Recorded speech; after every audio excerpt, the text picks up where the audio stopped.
There will be light spoilers in this review. So, I finally watched The Day the Earth Blew Up. I watched it at home on a streaming service. I really wanted to see it in theaters, and I only usually see one movie in theaters a year, and this could have been the one. However, it had a limited release, and the closest movie theater to me that was showing it was about 40 minutes away. With my schedule, that ended up not working out too good for me, so I finally saw it at home. Now, there are two ways to review this movie: reviewing the actual movie and reviewing the context of the movie. I'm going to do both, but I would like to discuss the movie itself a little more. It seems more people on YouTube are interested in reviewing the context of the movie than the actual movie, and in this case, I don't hate that because the context of this film's release is really fucking disappointing and people should be talking about it. But let me discuss the movie first. This movie that Warner Brothers fanboys, 2D hand-drawn animation fanboys, etc. are defending with their lives, it's just okay. I am speaking as a lifelong classic Looney Tunes fan, and for me, The Day the Earth Blew Up is just okay. When it's funny, it is very, very funny in a classic Looney Tunes kind of way, and when something funny isn't happening, it's just kind of going through the three-act motions. And I really do mean that. Daffy and Porky's story in this film, you've seen it a million times.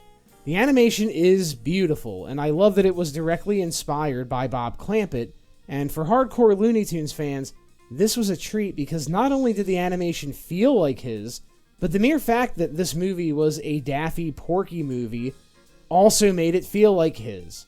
A lot of people remember Daffy Duck as the jealous, jilted rival of Bugs Bunny, and that is not what Daffy was in his heyday. That was the Chuck Jones Daffy. Daffy was originally the absolute looniest of the Looney Tunes. He's the one who made them loony. And my favorite Daffy-centric episodes were the ones where he was being a goof and Porky was being his straight man. Now, Chuck Jones did recognize this dynamic at times, like in Duck Dodgers in the 24th and a half century, but it's Daffy's dynamic with Bugs that people seem to remember the most. But about the animation, you can see Clampett's inspiration behind the animation in things like characters' eyes following someone down a hall, or peeking over an edge, or Daffy when he makes that goofy face, or the entire Gum Monster sequence, which was perfect through and through and felt like a Bob Clampett sequence. There are other moments in the movie that do feel like straight-up classic Looney Tunes. There's a scene where Daffy and Porky are crying, and the visual crying gags they use are dead-ass something old-school Looney Tunes would do. The face of the possessed scientist was funny.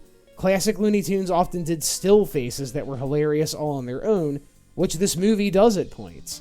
Every scene with Farmer Jim was great. I love that they give him this stilted background style where only his mouth moves. It feels inspired by that Ren and Stimpy background character art, which in turn was inspired by the original Looney Tunes, so it's an homage to an homage. That is the nicest thing you will ever hear me say about Ren and Stimpy on this channel. The reveal on how Porky got his stutter was really funny. Petunia entering the diner was really funny. The classic guy standing up in the audience bit was there. There's also a twist towards the end of the movie that was really funny. The voice acting was also like a breath of fresh air. Eric Bauza is a great voice actor. He emulates Daffy and Porky's original voices like a pro, and listen, voicing modern-day Looney Tunes is always going to be sort of a double-edged sword. On the one hand, you have to emulate Mel Blanc, the greatest voice actor who ever lived, by using character voices that he established, not you. On the other hand, I get the feeling that the people who do these characters' voices are honored to be able to do them, and don't really care that their job in these roles is to emulate pre-established voices. So yes, doing these characters is doing an impression, but at the same time, you better damn well be doing the best possible impression of them to get this job. And Eric Bauza does stand out in his ability to do Porky Pig's stutter and Daffy Duck's lisp and loony noises. He even does that hoo-hoo vocal that Daffy did in the Clampett shorts. These character voices are perfect imitations, and the ability to actually voice act while doing this kind of imitation takes a lot of talent. Candy Milo also did a great job as Petunia, and I kind of love that they even used Petunia in this movie. When is the last time you even thought about Petunia Pig? They didn't even use her in the original Looney Tunes shorts after a while. There's something respectful to be said about using real voice actors versus just casting live-action actors for the draw. This movie did it the proper way. It used voice actors to voice act. And now, some stuff I didn't like. There's plenty of funny in the movie, but there are parts of the movie that are not funny. Parts that feel long. This makes me wonder how well suited a classic-style Looney Tunes story actually is to an hour-and-a-half runtime. Like, Porky and Daffy go through a very basic 3-act character conflict, and I mean very basic. And it's noticeable because these characters don't need to go through a story structure like this in their 15-minute shorts. In a 15-minute short, you have to fill every minute with gags, and that gave those shorts their power. That power is not consistent here. I listened to one review that mentioned that this movie trims all the fat, and I completely disagree. I think there is still fat on it. That part where the word foreshadowing pops up in front of Daffy made me cringe. Hard. The factory job sequence was beautiful, but it wasn't funny. And though I am very glad that this movie was satisfied with just Daffy, Porky, and Petunia, and resisted the urge to include cameos of other characters, there is one character who I strongly feel belonged in this movie who wasn't in it. I think they should have included Marvin the Martian as the alien instead of this guy. That character would have been perfect for this role. He was designed for it.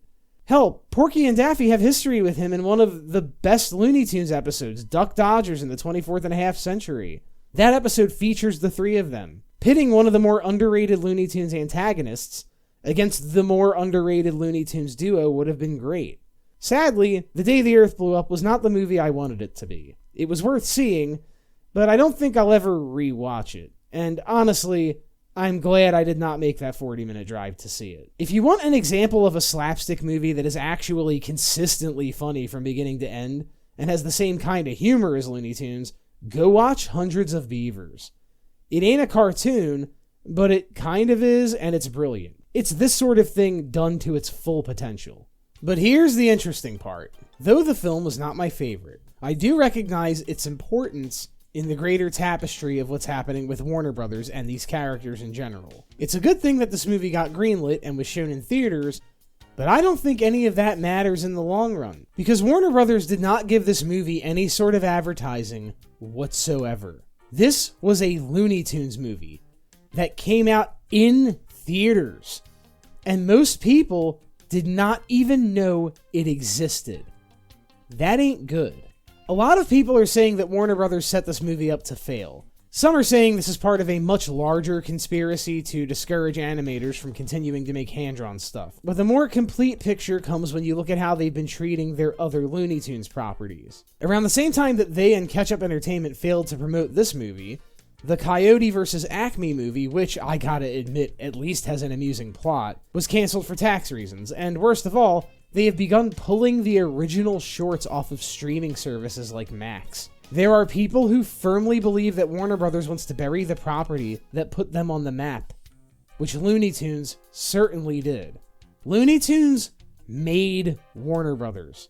It gave them the boost they needed to become one of the major film production companies early in their lifespan. I have a lot of disgust for them doing this to the property that built their house and made them a mainstay for 90-something years. Say what you will about that dogshit Nightmare on Elm Street remake from 2010, but New Line Cinema still advertised the fuck out of that movie. And why? Because, good or bad, Freddy Krueger put New Line Cinema on the map. They respected the property enough to advertise it. And Freddy Krueger has definitely maintained a looser connection to pop culture than the Looney Tunes have. I'm sure Space Jam 2 flopping a few years back was a huge reason behind this thinking, but do they think that Space Jam 2 flopping was because of the Looney Tunes? Like, the insane shit happening in that film was the Looney Tunes' fault? They're even going so far as to demolish the Warner Brothers lot. You know, the iconic building associated with the water tower where the Animaniacs live. What's going on here? This is like the opposite problem Disney has. Whereas Disney only wants you to remember the past, Warner Brothers seems to want you to forget about the past entirely. It's hard to pinpoint an exact reason for this, but Warner Brothers CEO David Zaslav is definitely getting the lion's share of the blame, and if he's in charge of these decisions, he fucking deserves it. I can understand pointing at a new Looney Tunes movie and going, "This was a flop, let's do something else." What I can't understand is making the original shorts harder to watch. Even if you don't think new Looney Tunes stuff is worthwhile, don't the OG shorts still have a right to exist? The original Looney Tunes contains some of the funniest and most important moments in animation. They still have staying power even if the property isn't evolving. The only statement I could find on why this is happening is that WB is focusing more on adult and family entertainment than purely children's entertainment. Yeah, because we all know adults don't like Looney Tunes. What reality are you living in? Looney Tunes have been passed down from generation to generation because adults still love them. If that's not family entertainment, then nothing is. So yeah, The Day the Earth Blew Up was not pinnacle Looney Tunes. I didn't think it was all that great, but I respect what it was trying to do, and I would watch another movie if it improved on this one. Will it create the resurgence in hand-drawn animation people are hoping for? I hope so, because that is an art form that is getting buried. But for me, the more frightening takeaway from this movie is Warner Brothers' lack of advertising for this film, being just one piece in a puzzle that shows its complete lack of respect for the Looney Tunes. Those are my 3 big takeaways on the film. See you next time. Guys, thanks for watching this video. What are your thoughts on The Day the Earth Blew Up, the movie itself, and the larger controversy surrounding it? Let me know in the comments, and like, subscribe, and click that Patreon link.